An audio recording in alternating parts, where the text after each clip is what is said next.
أموالها ولا دماؤها ولكن يناله التقوى منكم. اس سے یہ بتانا چاہتے ہیں کہ قربانی کی حیثیت اسی کی چیز سے اس معنی میں نہیں ہے کہ پیسہ زیادہ لگا، جانور بڑا ہے، برابر ہے، اس کے انگ سے جھینگا پیدا ہو رہا ہے، اس وجہ سے اس کی قیمت بڑھے گی. نہیں، آپ کس جذبے سے قربانی کر رہے ہیں، ان دلی کیفیات کے ساتھ قربانی کر رہے ہیں، انہی کی وجہ سے قربانی کا مرتبہ اونچا یا نیچا ہو. بات سمجھ میں آ رہی نا؟ اگر آپ نے مثال کے طور پر کسی بڑکلی نے 5,000 کی بکری خریدی قربانی کرنے، لیکن اس میں یعنی اللہ کے لیے قربانی کرنے کا جذبہ ہے اور اس نے اپنی حلال روزی سے بہت بڑی قربانی دے کر کے اس نے یہ پیدا کر دیا ہے، تو وہ جو دلی کیفیت اس کی بہت اونچی ہے. تو 5,000 کا جو مقام ہوگا وہ اگر کوئی 50,000 کا بکرا خریدے لیکن ریاکاری کی جذبے سے کر رہا ہے، شہرت کے جذبے سے کر رہا ہے، بہت زیادہ پیسے میں سے 50,000 خرچ کر کے کر رہا ہے، تو 50,000 کی تو قیمت نہیں ہوگی جو 5,000 والے کی ہوگی. اس لیے کہ 5,000 والے کی دلی کیفیت کیا ہے؟ زیادہ نہیں. کہتے ہیں کہ نماز 5 ٹائم کی مشروع ہوئی ہے، فرض ہوئی ہے، ضروری قرار دی گئی ہے اللہ کی یاد کے لیے اور اللہ رب العزت سے سرگوشی کے لیے. چنانچہ اللہ رب العزت فرماتے ہیں کہ آپ میرے ذکر کے لیے نماز کو قائم کیجیے اور نماز کے ذریعے سے اللہ رب العزت کی آخرت میں رویت کی صلاحیت و استعداد پیدا ہوتی ہے. انتا مغفار کان کا طرف فإن تكن طرف فإنه يراك. تو نماز جو ہے تیار کرتی ہے، وہی ہے تیار کرنے والی ہے، آخرت میں اللہ کی دیدار کی تیاری کرنے والی ہے اور آخرت میں ہم جل وجہ کا مشاہدہ کرانے والی ہے. جیسا کہ اللہ کے رسول صلی اللہ علیہ وسلم فرماتے ہیں کہ روز قیامت یا جنت میں آپ لوگ اپنے رب کو دیکھو گے جیسا کہ چاند کو دیکھتے ہو اور اس کی رویت میں کسی طرح کا شک شبہ نہیں ہوگا. اگر تمہارے بس میں ہو کہ سورج نکلنے سے پہلے 4:30 بجے اگر فجر پڑھنے سے عاجز نہ ہو سکو تو پڑھ لیا کرو، اور سورج ڈوبنے سے پہلے 5:15 بجے والی نماز پڑھنا ہو تو پڑھ لو. اگر مغلوب نہ ہو یعنی بس نہ ہو یعنی کوئی دری سے کر سکو تو پڑھ کرو. اس میں 2 ٹائم کی نماز کے لیے کیا ہے. اچھا دیکھو بھائی یہ سن، بٹکلی 2 بجے رات میں فجر پڑھو اور سورج نکلتا ہے 5:30 بجے، تو وہ سورج طلوع ہونے سے پہلے والی نماز نہیں، بیچ میں ایک تہجد کی نماز کی ہوگی. فجر کی نماز 2 بجے اور تہجد 4 بجے اور سورج نکلتا ہے 5:30 بجے. اور ہم لوگوں کے یہاں کیا ہے؟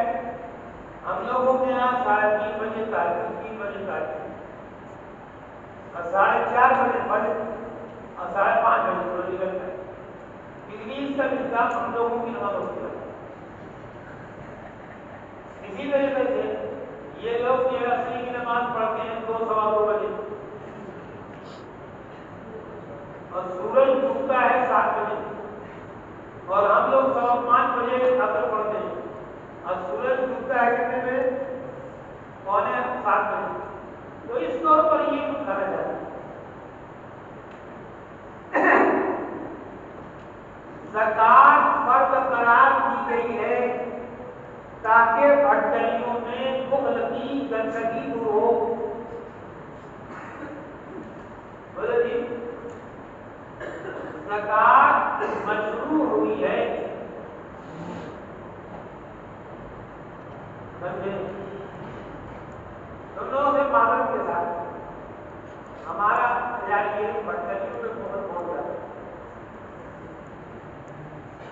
میں یعنی بہت کم سفر کرتا ہوں، لیکن پھر بھی میں نے ہندوستان کے اکثر سے اکثر علاقوں میں ضرورت ہے، اور سب سے زیادہ میں نے دو جو برتن میں پایا، دو سب سے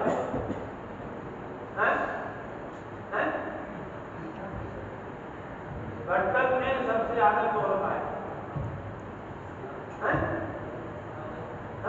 میں نے نہیں پایا، کسی اور کا تجربہ ہو.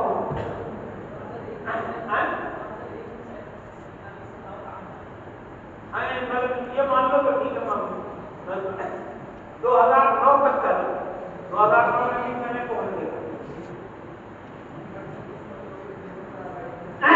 ذرا دیکھو یہ جملہ کیا ہے؟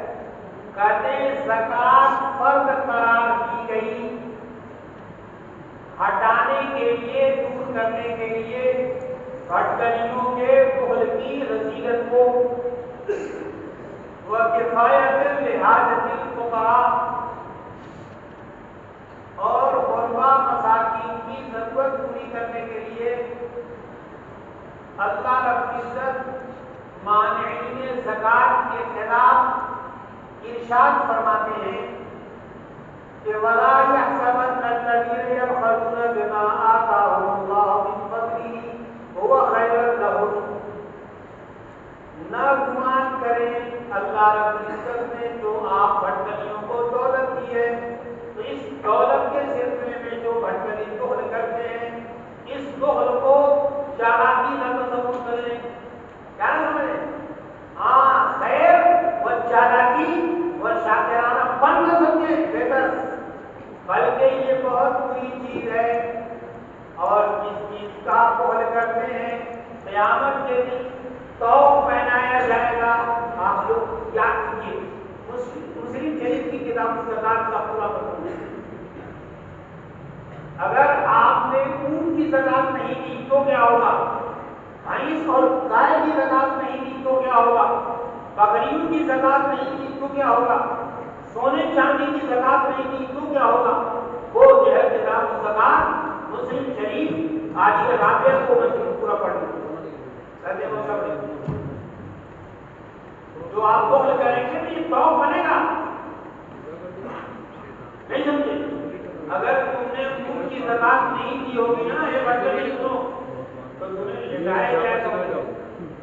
تمام اونٹ جو تمہاری زندگی میں آئے تھے، پوری زندگی میں تمہاری ملکیت میں جو اونٹ آئے تھے، وہ سب کے سب بڑی صحت مندی اور طاقت کی پوزیشن میں رہیں گے، اور تم کو روکیں گے، اور یہ روکنے کا سلسلہ چلتا رہے گا.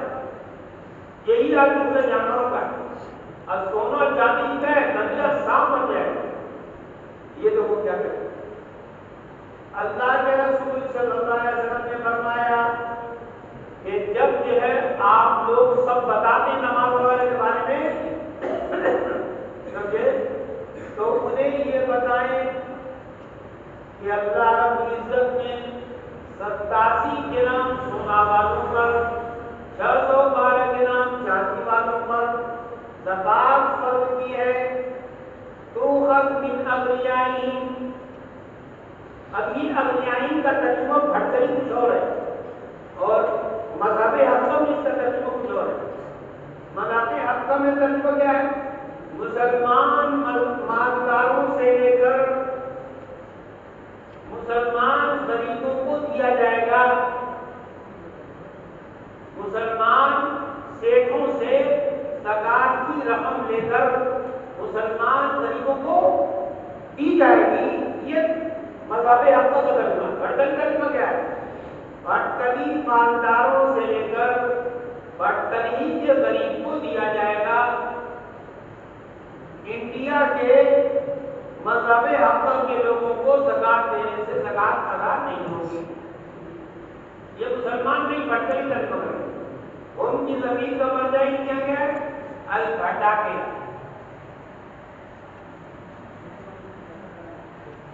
سمجھ رہے نا؟ یہ پورنی بدماش جو ہے اس کا ترجمہ نہیں سمجھ پا رہے، نہیں سب کو نہیں کرا، اسی کو کرا وہ جو سمجھے، ہاں تو یہ جو ہے اس لیے کہ لوگوں کا دیکھو بھائی یہ سنو، بھٹکل والوں میں مزاجت بہت ہے، بہت بہت ہے، کبھی بھی ایک پیسہ بھی نہیں دے سکتے، لیکن تم یہ سوچو بھٹکلی سے دوستی ہے، بھائی ہونے کے بعد اس نے کوئی مدرسہ بنایا، اب بھٹکل میں چلے گئے چندہ کرنے کی بھٹکلی دوستی ہے، ہو سکتا ہے کہ چندہ لینے کبھی نہیں دے، ان کے یہاں مسئلہ ہے، ہم لوگوں کے ہاں ایک شہر سے دوسرے شہر میں زکات منتقل نہیں کی جاتی، ان لوگوں کا ایک مسئلہ خصوصیات کا مسئلہ، یہ خصوصیات یہ اپنے فائدے کے لیے ایک شہر سے دوسرے شہر میں پڑھنے کے لیے ضرور جائیں گے، بولو جی، لیکن زکات نہیں دے سکتے، ہم نقلے کو زکات نہیں دیں گے، ایک شہر سے منتقل، ہم لوگ کی کتابوں میں یہ لکھا ہوتا ہے یہ بھٹکل کی زکات غیر بھٹکل میں منتقل کرنے کو جائز نہیں ہے،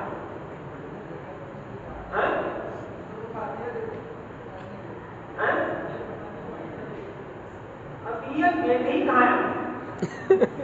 ارے زکات بغیر مجبوری دے دیا عطیت کہاں دے دی؟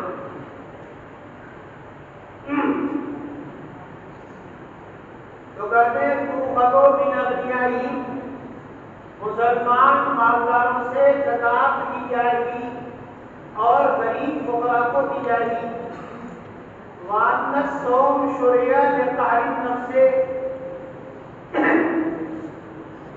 کہتے ہیں کہ روزے فرض کیے گئے ہیں نفس کے قہر و غلبے کو دور کرنے کے لیے، چنانچہ قرآن میں اس کا مقصد بتایا گیا ہے کہ اس کی وجہ سے یعنی روزہ رکھنے کی وجہ سے موبائل کے غلط استعمال سے پرہیز ہو جائے، لعلکم تتقون، یہ بھٹکلی ہو روزہ رکھو گے اور پیر کو جمعرات کو روزہ کیوں رکھتے ہو؟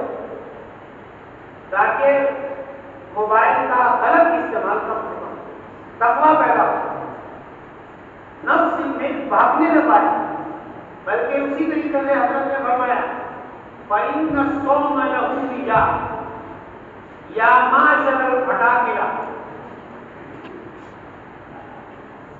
من استطاع منکم الباءۃ فلیتزوج فإنه أحسن للفرج وغض للبصر ومن لم يستطع النکاح فعليه بالصوم فإنه له وجاء، وہ بھٹکلی جو ہمارے غربت میں نکاح پر قدرت نہیں کرتے ہیں تو وہ کیا کریں؟ روزہ رکھیں، اس لیے کہ روزہ سے نفسانی خواہشات پر روک لگ جاتی ہے، کانہو دکھ خوشیت ہو نہیں ہم یہ کریں۔ اب زیادہ یہ کہتے ہیں بات ہٹکلی کہتے ہیں کہ ہم لوگ تجربہ یہ کرتے ہیں کہ روزہ رکھنے سے تو نفس میں کمی نہیں ہوتی، کچھ بڑھ ہی جاتا ہے، تو اس کا کیوں جواب نمبر 1 یہ ہے کہ اکا دکا روزہ رکھنے سے تو وہی بات ہوگی کہ کوئی فرق نہیں پڑے، لیکن جب بار بار روزہ رکھو گے اور ہر دن کو روزہ رکھو گے، ہر دن رات کو رکھو گے، فرق پڑے گا۔ دوسری بات یہ ہے کہ بھٹکلی روزے کا مطلب سمجھ نہیں پاتے، بھٹکل میں روزہ کیسے رکھتے ہیں؟ سحری میں جینا روٹی کھاتے ہیں، اتنا کھاتے ہیں کہ ظہر کے بعد تک، انفی ظہر کے بعد تک ہڈی بیکار آتی ہے، اور افطار میں اتنا کھانا کھاتے ہیں کہ سحری تک ہڈی بیکار آتی ہے۔ اگر ایسا روزہ ہے تو غیر محمد آتی ہے، ضرورت کے بغیر کھانا بھائی صحیح سے جگہ، بھٹکلیوں کو کھانا دیکھ کر یہ لگتا ہے شاید ان نہوں ولی کو صرف کھانے کے لیے، بولو جی بہت آدمی بہت آدمی ایک بھٹکلی کی جو غذا ہے ویسے میں کم سے کم ہم جیسے لوگ 5 آدمی بہت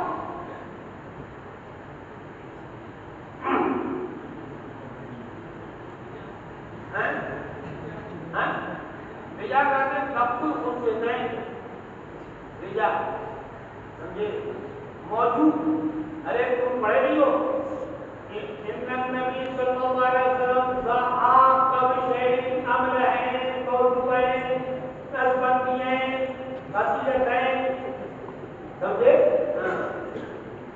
مرسوم و خصیت ہے سمجھے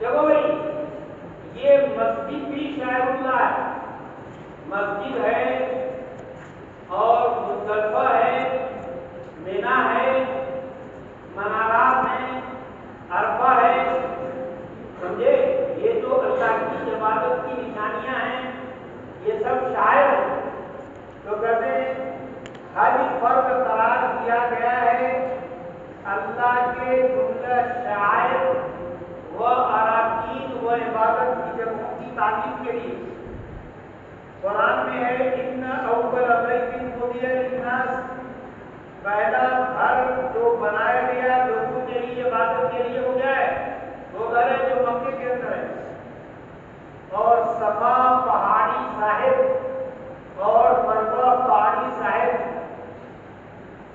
کیا بات ہے جی کیوں چل گیا ہے کیا بات ہے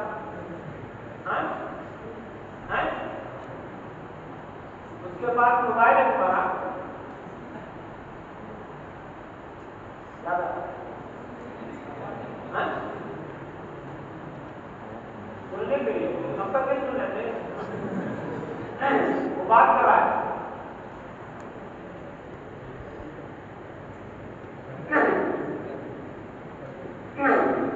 اچھا جو ایک حکم ہے قصاص کا قصاص مشروع قرار دیا گیا ہے قصاص کو ضروری قرار دیا گیا ہے قصاص کا حکم دیا گیا ہے تاکہ آئندہ قتل سے روک لگے آئندہ قتل سے کیا ہو روک لگے چنانچہ اللہ رب العزت فرماتے ہیں وَلَكُمْ فِي الْقِصَاصِ زندگی یا اولی الالباب قصاص سے آئندہ کے لیے زندگی پیدا ہوگی زندگی بچتی ہے باقی ہو رہتی ہے بھائی اگر ایک قاتل کو قتل کر دیں گے تو وہ قاتل آئندہ نہیں قتل ہوگا وہ قاتل آئندہ قتل نہیں کرے گا اور کوئی بھی آدمی کسی دوسرے کو قتل نہیں کرے گا دیکھو تم لوگوں نے پڑھا ہوگا کہ قرآن کی اس آیت سے پہلے عربوں میں اسی معنی کے لیے ایک عربی میں جملہ تھا القتل انفع للقتل القتل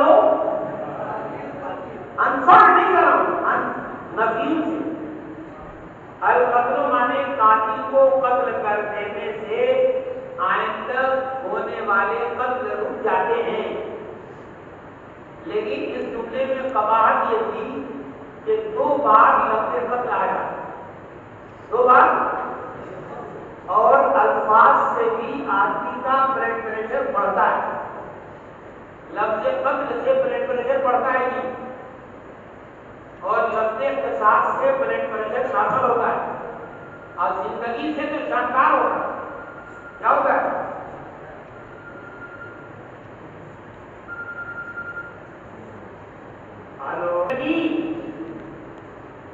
غیر بھٹکلی ہو تم الباب والے ہو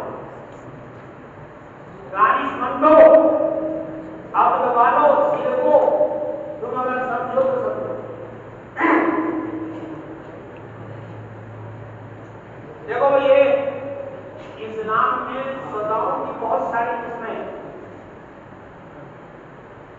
بہت ساری قسمیں یہاں تو وہ بیان کیا ہے تو میں کو بیان کرتا ہوں فی الحال کیا ہے ایک سزا بیان کیا حدود حدود ان متعین سزاؤں کو کہتے ہیں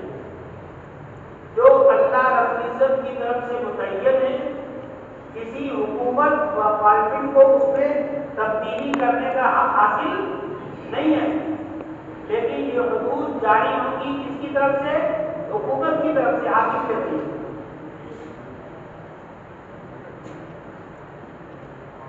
اسی سے ملتی جلتی ایک سزا ہوتی ہے تعزیر، یہ غیر متعین سزا ہوتی ہے اور یہ حاکم کی طرف سے جاری ہوتی ہے، لیکن اس میں سامنے والے کی حیثیت کے اعتبار سے کمی بیشی ہو سکتی ہے، لیکن حدود میں کمی بیشی نہیں ہو سکتی۔ نہیں سمجھی؟ جیسے وہ بھٹکری ہے نا، بہت آدمی شراب کرا دو، یہ بھٹکری مثلاً چوری کرے تو اس چوری کی سزا کیا ہے؟ ہاتھ کاٹا جانا۔ تو نہ پیسہ لے کر نہ اس کی حیثیت لے کر، اس میں کوئی تبدیلی نہیں ہوتی۔ نہیں یہ حدود۔ اچھا کفارات کیا ہوتے ہیں؟ کفارات کہتے ہیں یعنی بہت سارے جرم ایسے ہوتے ہیں جن کی سزا اللہ نے متعین کر دیا ہے، اس میں بھی کبھی بیشی نہیں ہوتی، لیکن مجرم خود اپنے اوپر جاری کرے، حکومت کی طرف سے جاری نہیں ہوتی، حکومت کی طرف سے جاری نہیں ہوگی، بلکہ کس کی طرف ہوگی؟ بندہ خود اپنے اوپر جاری کرے۔ جیسے یہ مولوی صاحب ہے، مثلا یہ مولوی صاحب ہے، اب اگر مثال کے طور پر یعنی ان کی شادی ہو گئی رمضان سے پہلے اور انہوں نے رمضان میں دن میں جان بوجھ کر کے بیگم سے کچھ عمل فرما لیا، تو ان پر 60 روزے مسلسل رکھے، لیکن بھٹکل کا پولیس اسٹیشن یا وہاں کی عدالت جو ہے سمن نہیں بھیجے گی کہ آپ نے کسی اجالے میں روزہ توڑا ہے اس لیے آپ ایسا کیجیے، اس میں کمی بیشی بھی نہیں ہوگی۔ بھٹکل کے کم علم قاضی لوگ کہیں کہ چلو ٹھیک ہے تم 10,000 روپیہ دے دو ہم کم کر دیتے ہیں، ایسا نہیں ہوگا، نہ عدالت کے ذریعے سے ہوگی نہ اس میں کمی بیشی ہوگی، آپ کو رکھنا ہے ہوگا اور خود سے رکھنا ہے، اس لیے کفارہ ہے۔ تو کہتے ہیں کہ حدود و کفارات، دیکھو یہ اچھی بڑی بات ہے، مجھے بڑی خوشی ہو رہی ہے۔ دیکھو بھائی اس سے پہلے چھوٹی والی بخاری میں ہم لوگوں نے پڑھا ہے کہ حدود سواتر ہیں ایک شافعیوں کے یہاں، زواجر ہیں حنفیوں کے یہاں۔ الحدود سواتر عند البھٹاجرہ والحدود زواجر عند المذہب الاحمر۔ یہ پڑھا نہیں پڑھا ہوا؟ یہاں پر یہی کہتے ہیں، یہاں کیا کہہ رہے ہیں؟ شاہ ولی اللہ کہتے ہیں آج میں اپنے حنفی ہونے کا اعلان کرتا ہوں اور میں حدود و کفارات کو سواتر نہیں مانتا اور میں زواجر مانتا ہوں۔ کیا مانتا ہوں؟ حدود کے جاری ہونے سے وہ جرم معاف نہیں ہوتا، بلکہ یہ روکنے کے لیے، کس کے لیے؟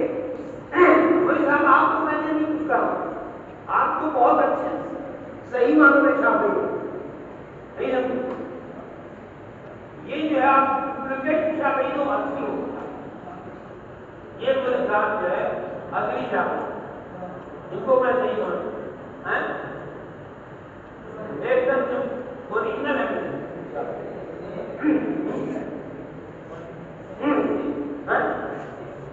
اصلی ہو میں بھی کہہ رہا ہوں ان کے چہرے پر کوئی ایمان کا نقصان ہے، صحیح بچہ ہے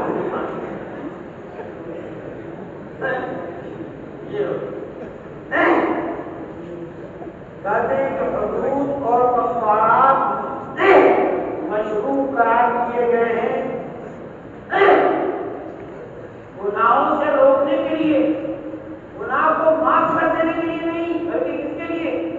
روکنے کے لیے۔ جیسا کہ حنفیوں کا مطلب ہے قرآن میں ہے لِيَذُوقَ وَبَالَ أَمْرِهِ، تاکہ یہ بھٹکری جس نے جو دن میں کیا ہے غلط حرکت، اپنے اس غلط حرکت کے انجام کو چکے۔ ایک روزہ برداشت نہیں ہوا تو چلو ایک ساتھ روزہ رکھو، چلو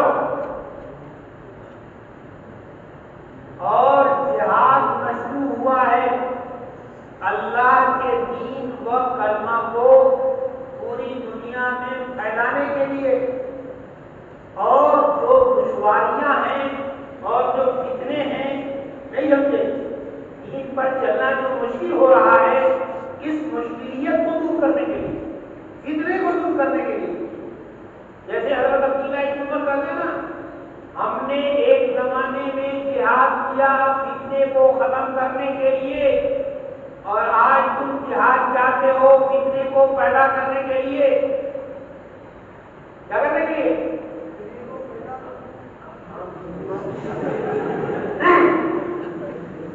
اللہ رب العزت فرماتے ہیں کہ وَقَاتِلُوهُمْ حَتَّىٰ لَا تَكُونَ فِتْنَةٌ، اور بھٹکلیوں سے قتال کرو یہاں تک کہ فتنہ و آزمائش نہ رہے، دین پر چلنا آسان ہو جائے اور دین پیور کے پیور اللہ کے لیے ہو جائے.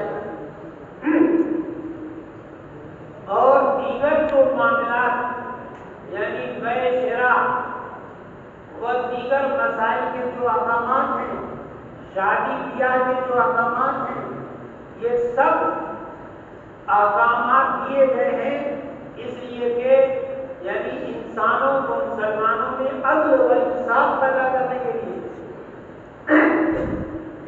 وغیرہ وغیرہ یا وغیرہ لکھنے وغیرہ وغیرہ مما دلت الآیات والاحادیث علیہ، قرآن کی آیتیں اور حدیث دلالت کرتی ہیں کہ ہر حکم شرعی کی کچھ نہ کچھ مصلحت ہے اور ہر حکم شرعی کا کچھ نہ کچھ فائدہ ہے. کیا ہے؟ ہر حکم شرعی کا کچھ نہ کچھ فائدہ ہے. اور اس چیز کو ایک سے زائد علماء نے اپنے اپنے زمانے میں اس کی وضاحت کی ہے اور بیان کیا ہے. سمجھے؟